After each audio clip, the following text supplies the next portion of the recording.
तो चलिए मुख्यमंत्री आवास पर एक बार फिर से आपको ले चलते हैं। पालनहार लाभार्थियों के साथ सीएम अशोक गहलोत का संवाद, आप सुनिए क्या कुछ कहेंगे। भर से जुड़े हुए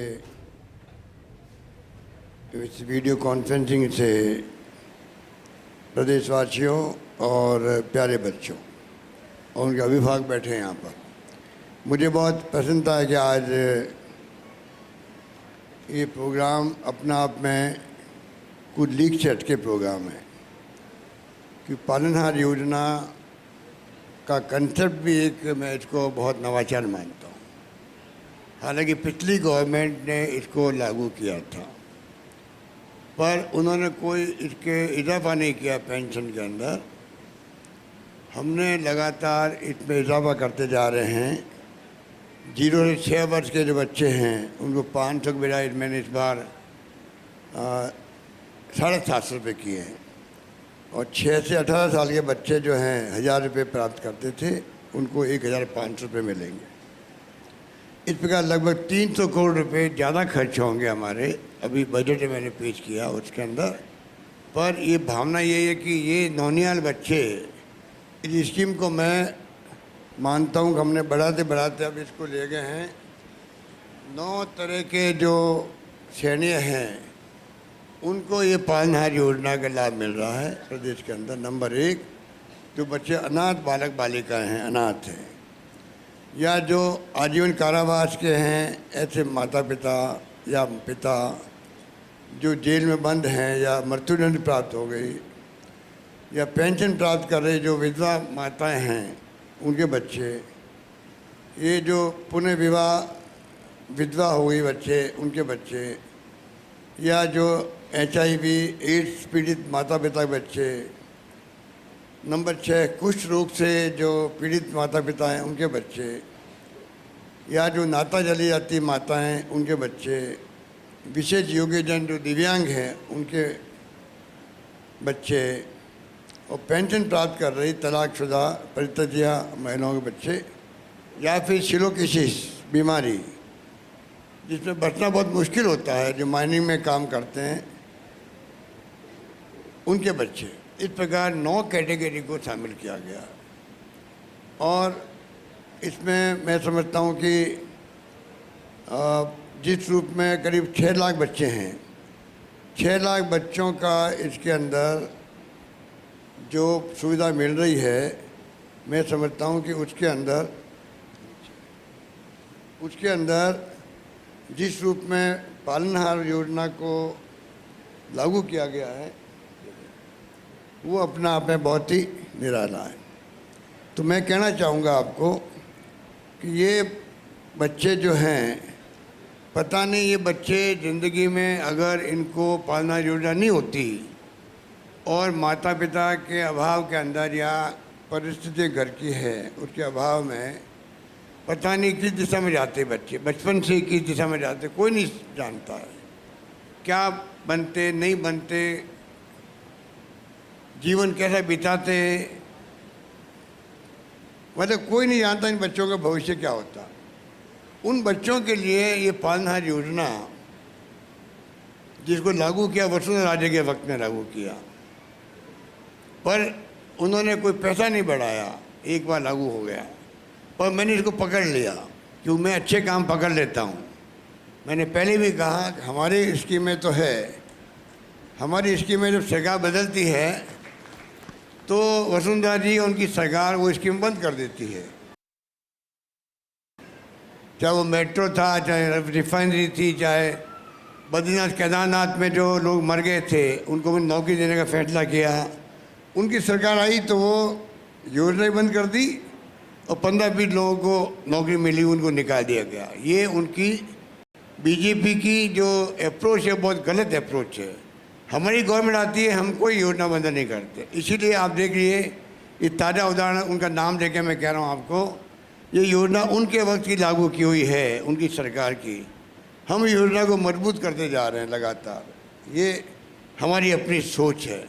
ERCP का मामला था, वो भी कहने की जरूरत नहीं, यहाँ पर मीटिंग उसके लिए नहीं है।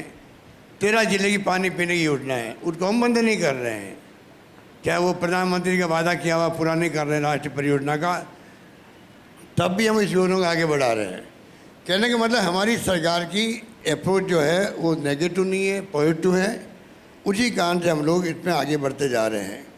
और मुझे खुशी है कि आज बच्चे जो आए हैं और पूरे ज़िलों में लोग बच्चे बैठे हुए सब जगह पर, उनको करीब आप समझ लीजिए 6 लाख बच्चे हैं और 1,000 के अधिक पैसा उनको ट्रांसफ़र होता है। अभी मैं जो आज करने जा रहा हूँ ये 2 महीने का होगा। एक तो हमारा जून का महीना है, 5,92,000 लाभार्थी है, उसके अंदर बच्चे हैं। 5 लाख लगभग 6 लाख हो गए।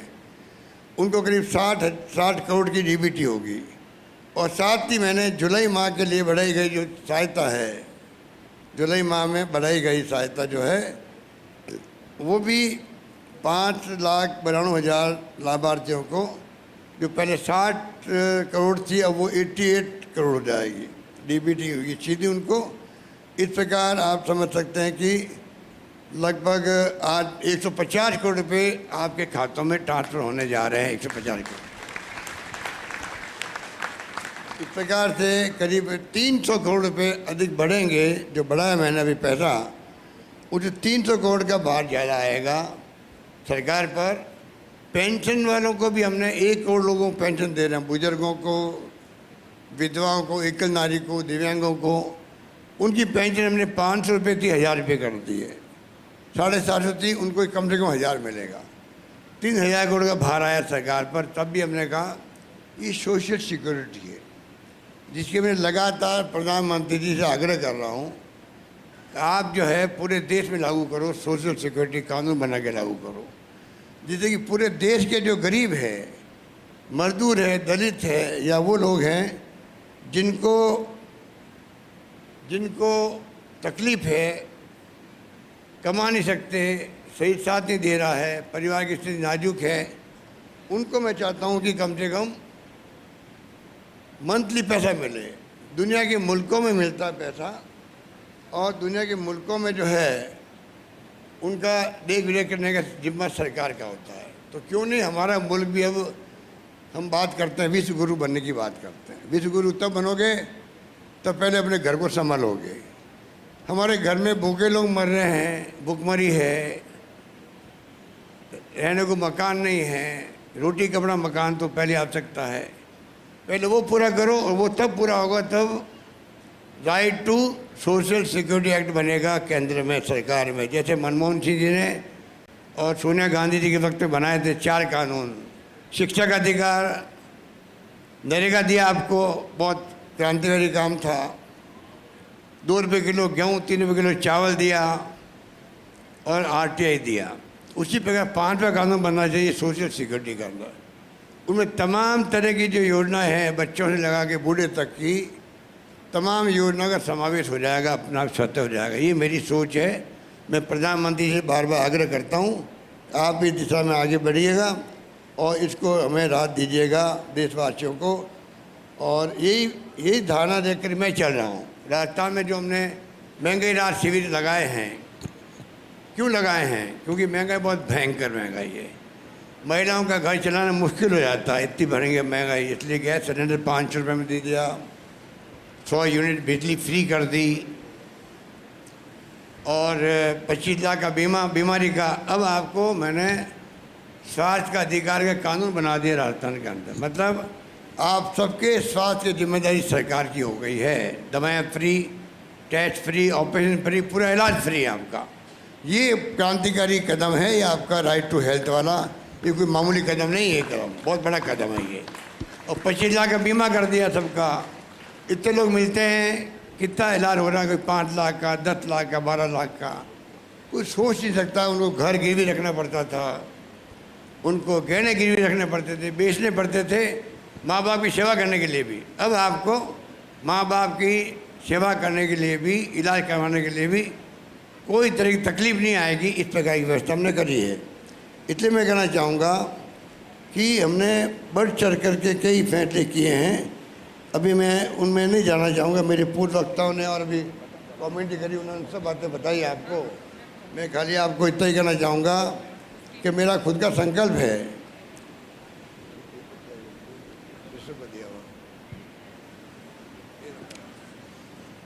बात जो मैं बोला था पहले बजट के अंदर बोला था, अभी मेरी कोई लंबी चौड़ी बहाने देने की आवश्यकता नहीं है।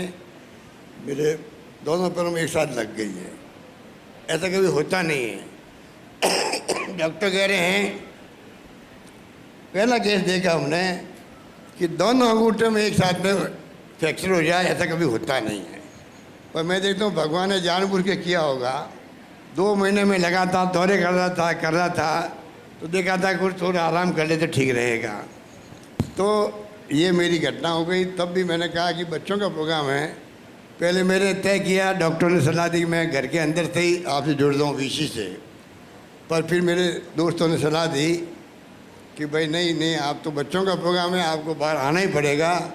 तो मुझे खुशी है कि मैं आया हूँ, तो मुझे अच्छा लग रहा, आप सब यहाँ बैठे हुए हो, बहुत अच्छा लग रहा मुझे। और मैं आप सबका ये मुख्यमंत्री निवास जो है प्रदेशवासियों ने दिया हुआ है, आप सबका दिया हुआ है। इस निवास पर आप सब आए हो, मैं आपका मुख्यमंत्री के घर पे आपका हार्दिक स्वागत भी करता हूँ। ये बात और इतना ही कहूँगा मैं आपको। मैंने बजट जब पेश किया था 22 का 23 फरवरी को, तब मैंने एक वादा किया था प्रदेशवासियों से। इसलिए चाहे मुझे कोविड हो गया, 3 बार कोविड हुआ मुझे, और कोविड के कारण बीमारी हो जाती है, बाद में थकावट भी आती है। आप लोग सब ध्यान रखो। प्रदेशवासियों को मैं कहना चाहूँगा, पोस्ट कोविड बड़ी प्रॉब्लम आती है, किसी का हार्ट की, किसी किडनी की, किसी के आँखों की, किसी के थकने की, कोई बीमारी हो सकती है पोस्ट कोविड। और हार्ट की बीमारी लोग मर जाते कई बार, लोग समझ नहीं पाते मरा क्यों, उसको हार्ट की बीमारी से मर गया, नहीं, कोविड के कारण से हार्ट की बीमारी उसको हुई है। ये बातें प्रदेशवासी जो सुन रहे हैं उनको मैं कहना चाहूँगा, आप ध्यान रखें। हमारी सरकार ने 150 करोड़ रुपये खर्च करके पोस्ट कोविड इंस्टीट्यूट खोल रहा हूँ मैं राजस्थान के अंदर। ये मैं कह सकता हूँ आपको, जिससे कि रिसर्च हो और लोगों को हम बता सकें कि भाई आपको क्या करना है। तो मेरे चाहे वो हार्ट की परेशानी भी आई, मेरे ही लग गया वो छल्ला, कहते गांव में छल्ला लग गया, मतलब स्टंट लग गया। अभी गांव में जाता हूँ मैं, कैंपों में लोग कहते हैं मेरे 2 छल्ले लग गए, 1 छल्ले लग गए, गाँव वाले बताते रहते हैं। और मुझे निमोनिया भी हो गया, एक बार फ्रैक्चर हो ही गया है। पर मैं आपकी सेवा का काम करने में कहीं रुकने वाला नहीं हूँ। इसलिए मैंने एक बात बोली थी, वो मैं रिपीट करके अपनी बात समाप्त करता हूँ। फिर मैं आपसे इंटरेक्शन करूँगा बच्चों से अभी आपके सामने। ना पूछो मेरी मंजिल कहाँ है, ना पूछो मेरी मंजिल कहाँ है, अभी तो सफ़र का इरादा किया है। ना हारूंगा हौसला उम्र भर, ये मैंने किसी और से नहीं, खुद से वादा किया है। धन्यवाद। आप समझ सकते हो मेरी भावना अंतिम साल तक प्रदेशवासियों की सेवा करने की है। चाहे मैं किसी पद पे रहूं, नहीं रहूं, कहीं रहूं, पर मैं प्रदेशवासियों को विश्वास दिलाता हूं, आपकी सेवा के लिए मैं हमेशा तत्पर रहूंगा। ये बात कह के अपनी बात समाप्त करता हूं। धन्यवाद। जय हिंद। धन्यवाद।